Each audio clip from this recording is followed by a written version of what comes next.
All right, hello everyone. Cole here from Aggressor Adventures. Thanks for joining us today for another episode of Zoom Into Adventure. Today we are talking with David Holm again. It's our third week in a row having David on, talking about the Red Sea Aggressor 3. So let me give you a quick background on David. During the presentation, though, you are welcome to ask questions inside the chat box. They come directly to me. We'll ask any questions to David at the end of the call. And yeah, should be a good call. So we're excited to have him on again and get to hear a little bit about his scuba diving operation. So the background here on David. David has a passion for worldwide travel and exploration after a 30-year career operating his own hospitality marketing company in South America, Europe, the Middle East, and Asia. Over the past 6 years, David is the co-owner of several Aggressor adventure destinations, and David has helped develop destinations including the Nile Queen, the Aggressor Safari Lodge in Sri Lanka, and today talking about the Red Sea Aggressor 3. So David, thanks for joining us again. Hope you're not getting tired of us. No problems. Hi, Cole. So tell me, how's everything going with the RSA 3 operation, with everything going on right now? Well, as I was saying a couple of weeks ago when we were on concerning the ANQ, the Aggressor Nile Queen, Egypt's already opened on the 1st of July. We've got flights coming in and out of the country now, international flights. And we're looking forward to getting back to business again. We have charters on both on all the RSA 3, Aggressor Nile Queen, Red Sea Aggressor 2, and a Red Sea Aggressor 3 from September onwards. Great to hear. Well, you ready to go ahead and start your presentation? Yep. All right, let's So you want me to share my screen? Yes, sir. Is that okay? Yep, looks good.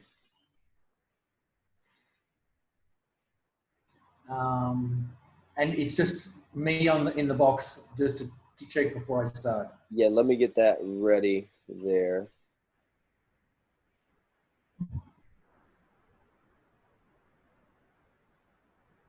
Welcome to everybody. Thanks for joining us. And welcome to the Red Sea Aggressor 3 Zoom presentation. And I'll be taking you through the presentation today. The first slide that you're seeing on the screen at the moment is the Red Sea Aggressor 3 at her home port of Port Galib, which is south of Hurghada, around about 3 hours south of Hurghada in the southern Red Sea. And there's a picture of the full boat picture, gives you an idea of the size of the boat. She's fairly new. She was built in 2018, finished in 2018. She's a big 4-deck luxury yacht, and there are all my crew in their dress whites on the side of the yacht.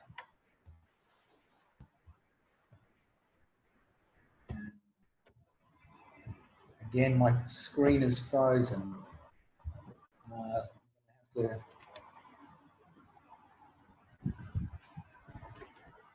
Stop again and restart the presentation. Yeah, let's try that. I don't know. We always have problems on your Zoom calls, David. I have no idea why that happened. Let me share again. And then let me start the presentation from the beginning. Okay, there we go. So onto the second screen. Okay. And a little bit of yacht history, the specifications, and the construction and features of the boat. She's 130 feet long, approximately 42 meters. She's very wide, 26 feet beam across, carries 22 passengers and 12 crew. Cruising speed of around 12 knots. And she has two large 1,200 horsepower man motors and two 120 horsepower Perkins generators to keep all the power and all the equipment running on the boat. Concerning the diving, we have one big 600 horsepower Bauer air compressor and two smaller 300 horsepower compressors and the nitrox compressor. The whole yacht, the interior of the yacht is centrally air conditioned as well to keep you nice and cool. because obviously Egypt is, in most months of the year, are quite warm.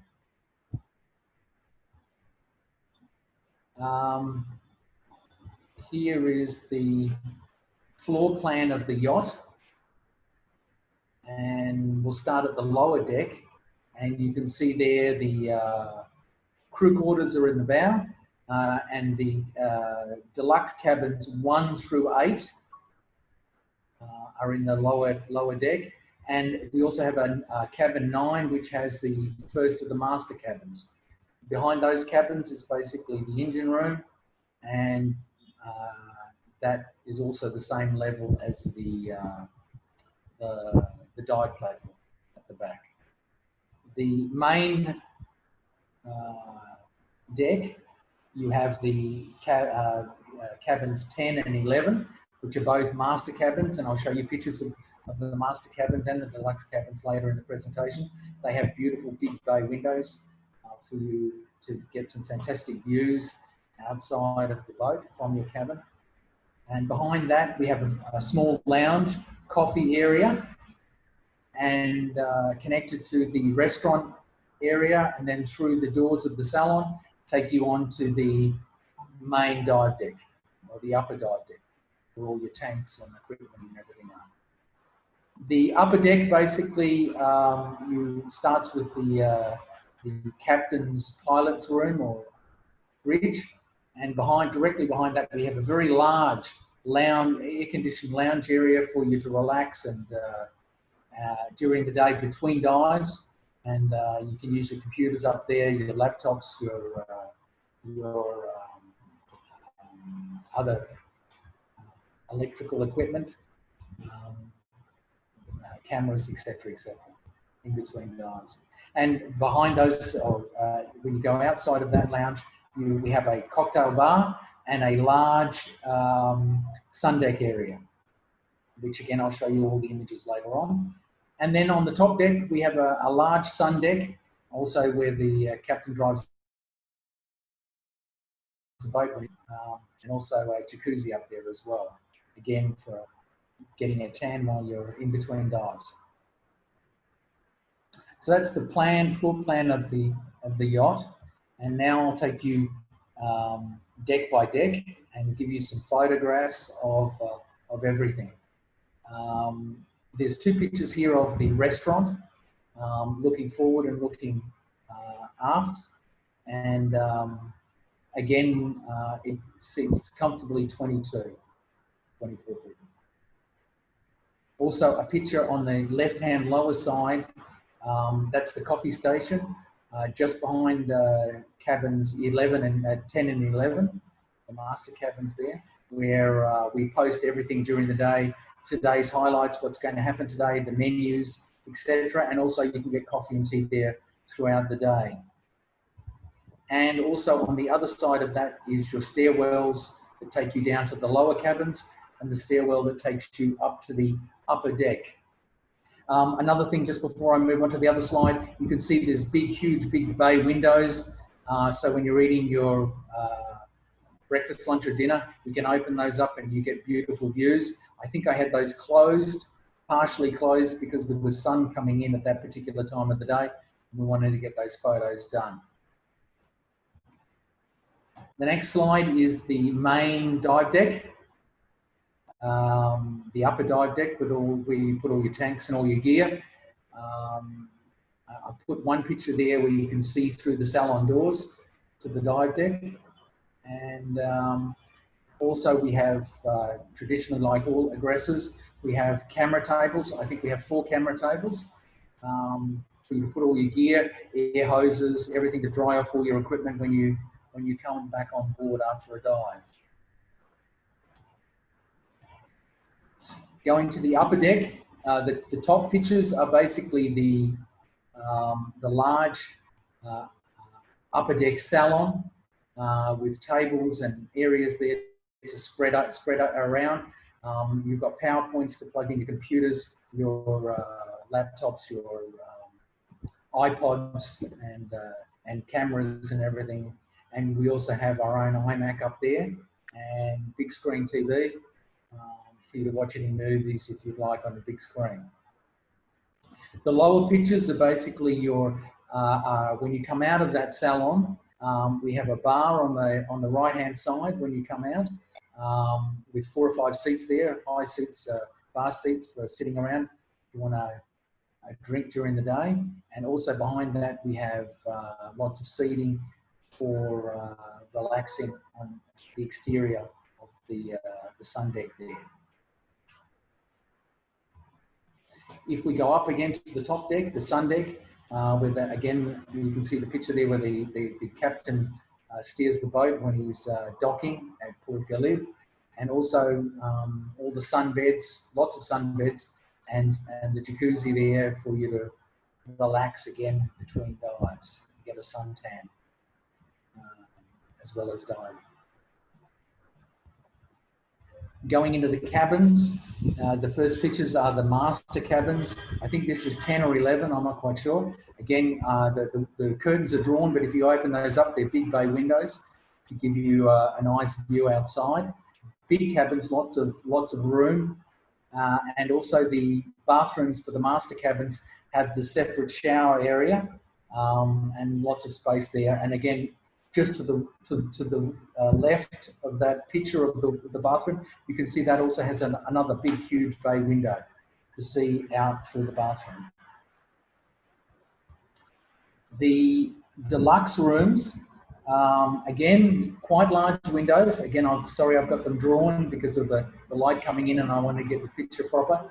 But again, nice separate beds, air conditioned, and your bathroom there also has a separate shower, bath, shower basin and toilet. The boat was commissioned as the Red Sea Aggressor in 2019.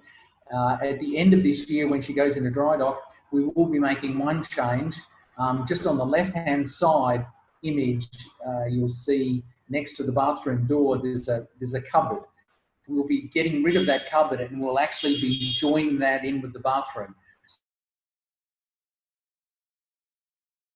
So master room bathrooms with a completely big separate shower area.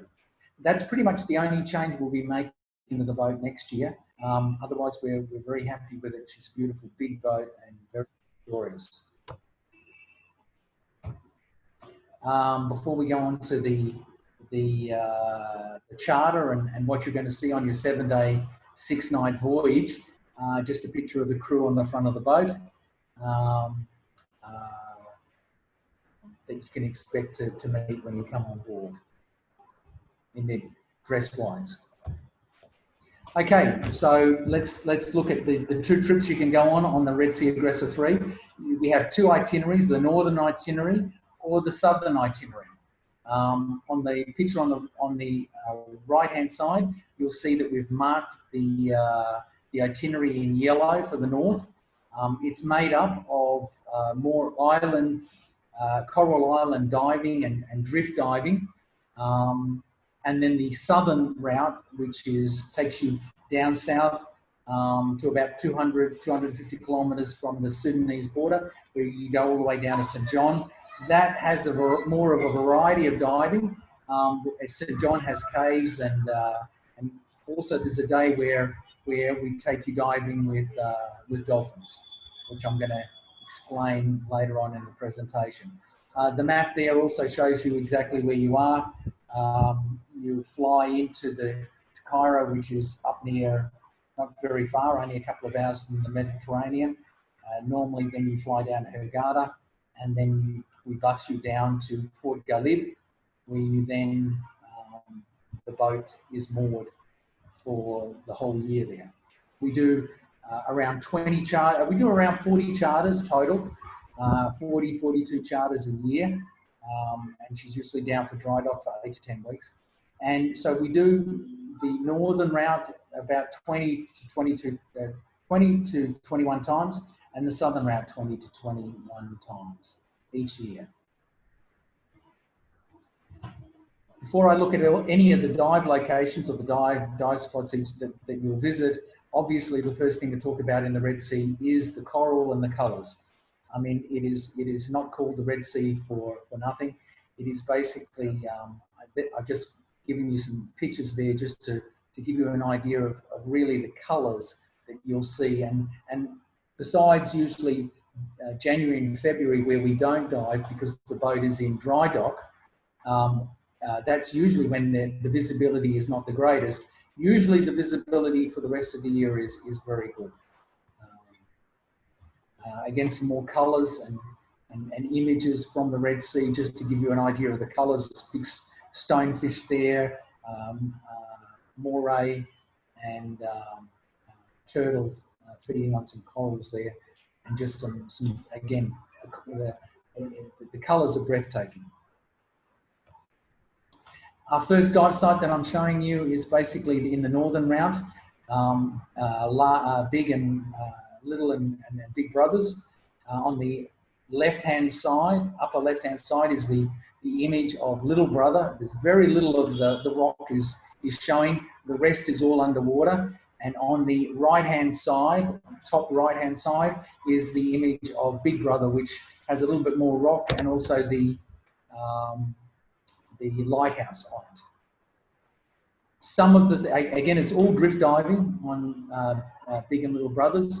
And some of the things that I've pictured there just to show off what you'll see. First of all, on the coral side, beautiful corals.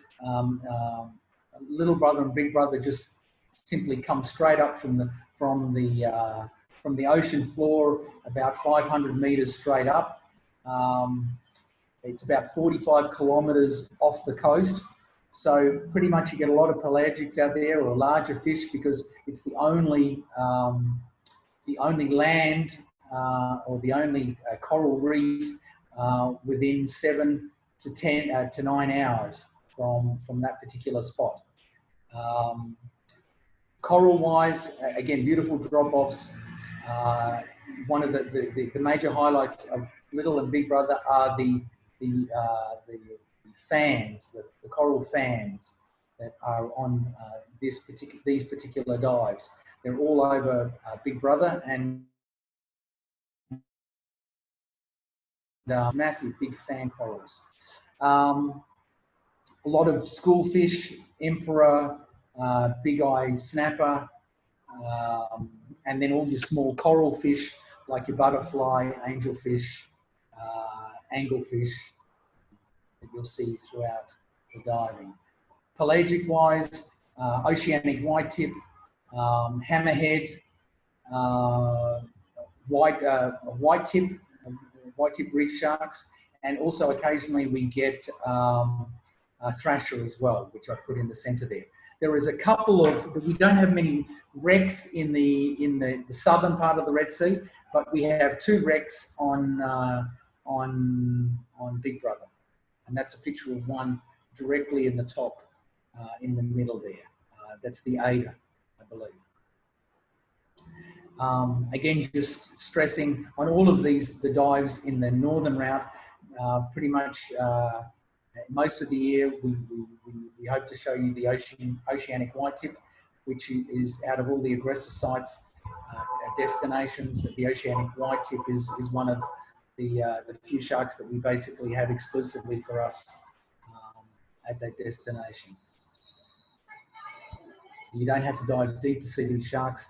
They're all they swim usually under the boat between 1 and 5 meters deep. So you get to see them and in any of the drift dives where you're basically drifting back to the boat most times of the year. Another northern itinerary only dive site is Daedalus Reef. Again, all drift diving. There isn't very much of Daedalus, again, above the water. The only thing really above the water is the lighthouse, which I pictured in the middle. And again, it's a huge, big coral island that juts straight out of the ocean, which the ocean floor is about 500 meters straight down. Again, beautiful drop-offs. On the coral side, the highlights there are, again, the number of reef fish that are on the islands, surrounding the islands. But the 2 main highlights that I love going when I go there to see is there is an anemone city where you can drift over just clumps and clumps and clumps of anemones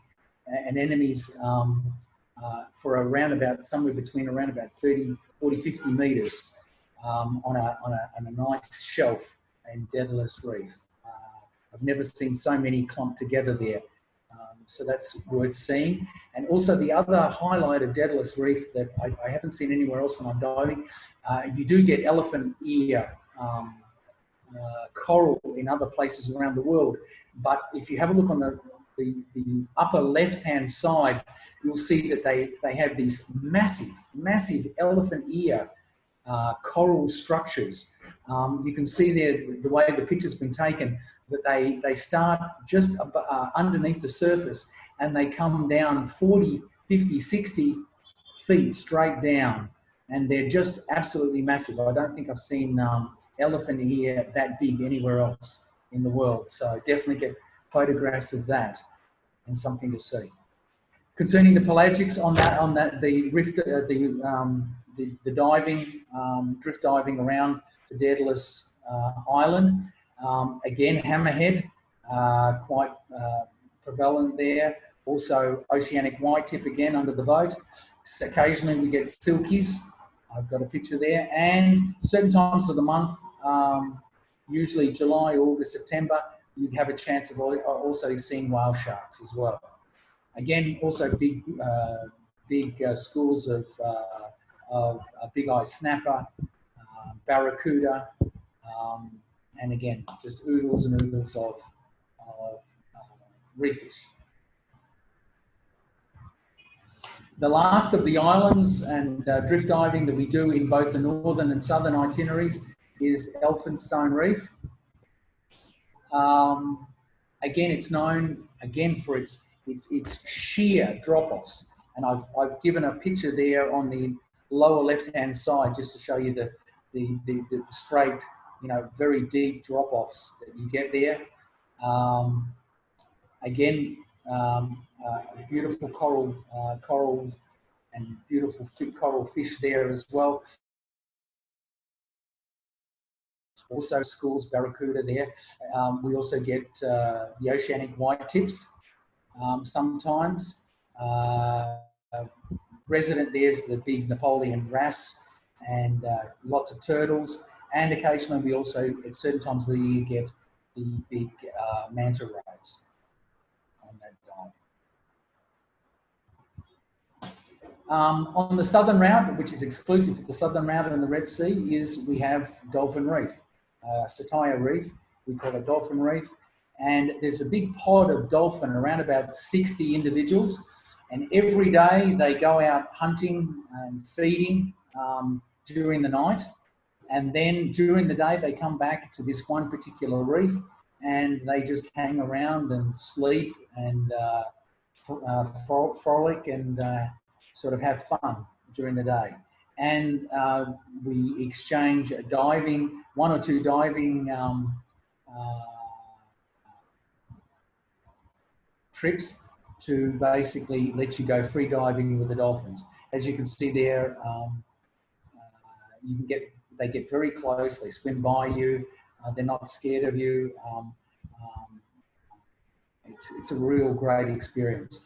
At the end of this presentation, we'll show you the Red Sea Aggressor destination video, and again you can get to see some of the up close and personal images of the dolphins swimming past you. I must say we can't promise everything, but we usually, as I said, do the southern route around 21 times a year. On average, we normally would see the dolphin around about 18 or 19 times. So maybe 1 or 2 weeks of the year, the dolphins might be missing. We have no idea why, but normally, as I said, the majority of times, usually 90% of the times, we will get to show you the dolphins. We'll get to you swimming with the dolphins. Southern itinerary, St. John. This is the dive spot we do in the south. Not the deepest, it's quite a shallow dive, St. John, but but it's as I said, around about 200 kilometres from the Sudanese border. It's the furthest dive site in Egypt that you can go to, and the top two pictures show you the caves and how you can get some fantastic shots if you're a photographer of all the sunlight coming down through the coral caves, and the images of the fish against the light and the corals there. Again, beautiful corals down there in the south. Also a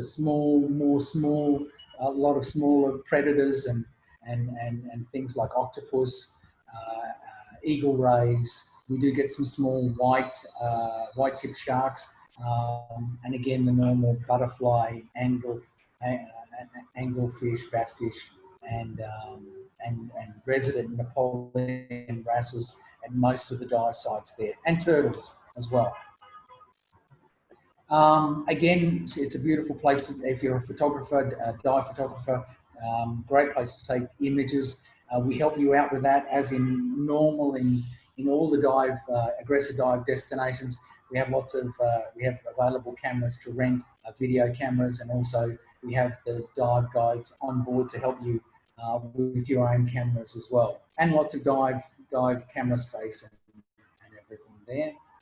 The other things to mention are, again, we have everything else that all the other dive destinations have: internet, entertainment, 700 movies, 700 hours of television, computers, books and magazines. Also, most importantly, because we're doing the northern route, and there is drift diving, and some of the currents around Brothers and Daedalus can be quite perilous. We also give you the Nautilus. We're the only boat in Egypt that gives you the Nautilus lifeline for free use on those dives, so that just in case you got caught in a rip or whatever, we've been able to come and pick you up quickly.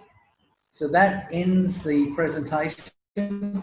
Thank you for coming online and viewing it with me. And if you have any questions now's the time to ask away. Okay, great. Thanks, David. So if anyone else has any questions, feel free to put them in the chat box now, and we'll try to get to those. We do have a handful here, David. So the first one you may have mentioned, where do we fly into and where are we picked up at the airport?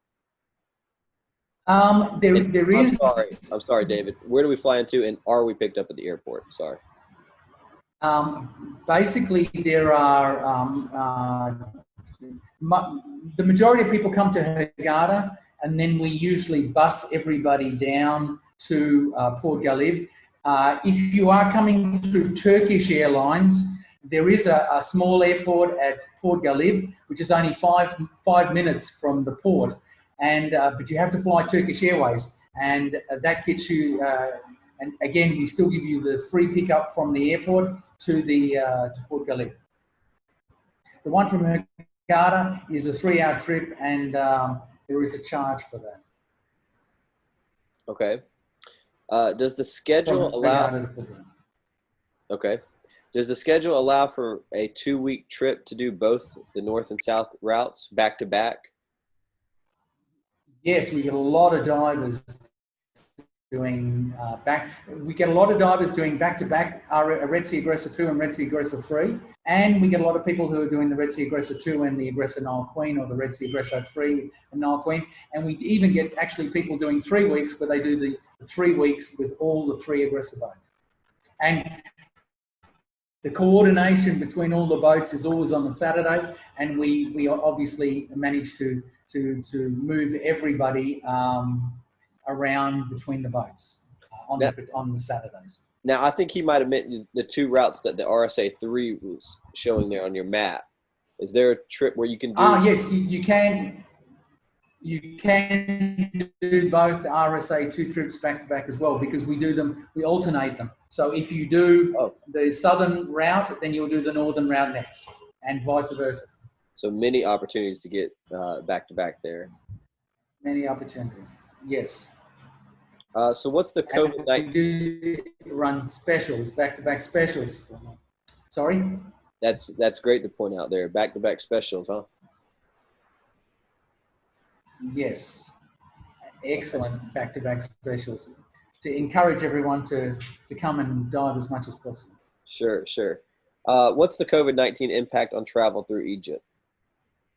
Well, again, as I said, the country has now opened up, and any flights from countries that are also open, there's now flights between Egypt and those countries, and I presume as each week goes by, more and more countries are opening, and there'll be more flights.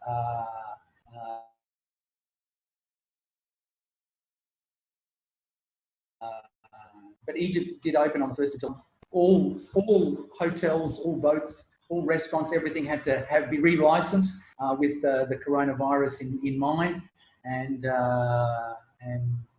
so Egypt's it relies on tourism in a big way. So basically, they're adhering to everything and doing everything by the book to make sure we look after our travellers when they come.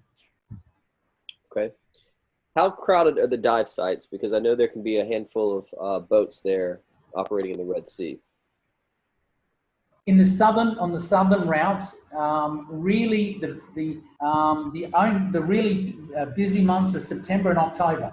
If you ask me why they're busy, I have no idea. But basically, it can be busy and in September and October. But otherwise, a lot of the months, especially down in St. John, we can be the only boat down there. So it depends. It depends on the month you come. On average, there might be maybe 3, 4, 5, 6 boats. They're liveaboard boats. But you've got to understand when you're at somewhere like Big Brother, or Big Brother would be, I don't know, something like 5 kilometres around. So basically, there's a lot of space for diving. And most of the times, even when there's been 6 or 7 boats out there in Brothers, and I'm diving, whenever we dive, we don't usually run into anybody else. Also, the boats coordinate to make sure that they don't sort of mix any of the groups up, if possible. Right. But again, as I said, if you want to avoid the busier times of the month of the year, when can be up to maybe 8 or 10 outside, basically it's usually September and October. Okay, and what about the water temperature? Is it pretty consistent throughout the year? It used to be, but recently it's getting a lot colder in the colder months. In March and April, and also November and December, I'm seeing a lot more people wearing a 5 millimeter suit than it used to be 3 millimeters the whole year round. But some people are starting to wear a 5 in the March and April and November, December months. So the weather is changing a little bit. Do you happen to know the temperature off the top of your head normally? I can look it up. It's still fairly warm, and I must admit, when the people are wearing the 5s, a lot of it tends to be that it's cold when they get out of the water because of the wind chill, not so much the actual water temperature, that it's that cold in the water. Okay. But yeah, to be honest, I'm not sure. But if you go to the website, basically it's advertised on our websites, on the pages. I'm gonna try to pull that up. Knowing water temperatures, I just know to wear my 3 mil and my 5 mil. Let's see the water temperature. The average water temperature. Okay, so it ranges from 74 to 82 Fahrenheit, which is 23 to 28 Celsius. Right. And you can always look, guys, at our most recent captain's log. Once we start getting tours back going and captain's logs back up, you can always look at the most recent captain's log and see what the water and air temp was of that week. Let's see. So, David, earlier in the call, you were telling me that you guys tend to see more sharks with your boat there in the southern Red Sea than the northern Red Sea, where the RSA-2 goes. Can you touch RSA-2 is basically, you've got a lot more wrecks. You've got the great Thistlegorm wreck up there, and Dunraven and some of the other wrecks. The southern route is basically known for our hammerhead and our oceanic whitetip sharks, which are in the Brothers, Daedalus, Elphinstone, and you know, that's what we're known for there in the south. Okay, great. Well, that wraps up all the questions there. David, did you want me to show the Red Sea video on my end? Yeah. Okay, let's turn your screen share off. Actually, to be honest, I've got a problem. I think I'm for some reason I'm stuck and I can't close it. Of course, we couldn't let you off that easy.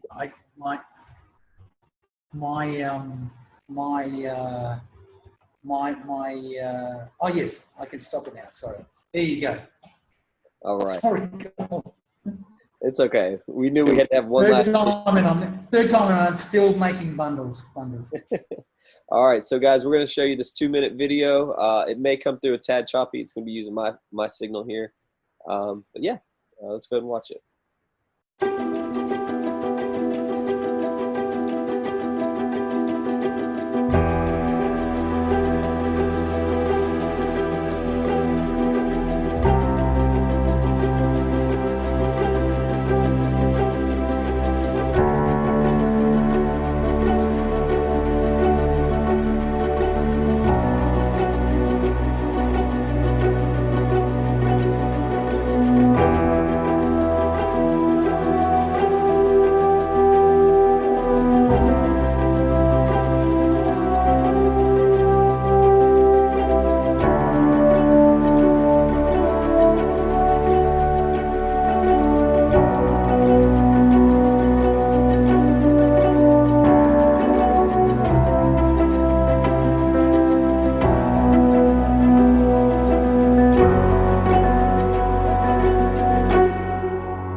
Okay, guys, thank you for joining. Hopefully that video came through all right. The post-production version of this video that will go up online, we'll have that video played not live.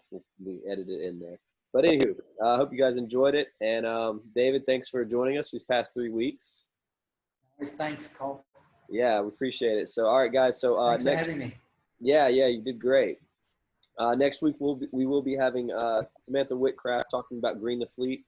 We also have a Cayman Aggressor 5 presentation in the works, and also a presentation for Aqualung in the works in the next 2 to 3 weeks. So I hope you guys will come back and join us, and we'll see you then. Okay?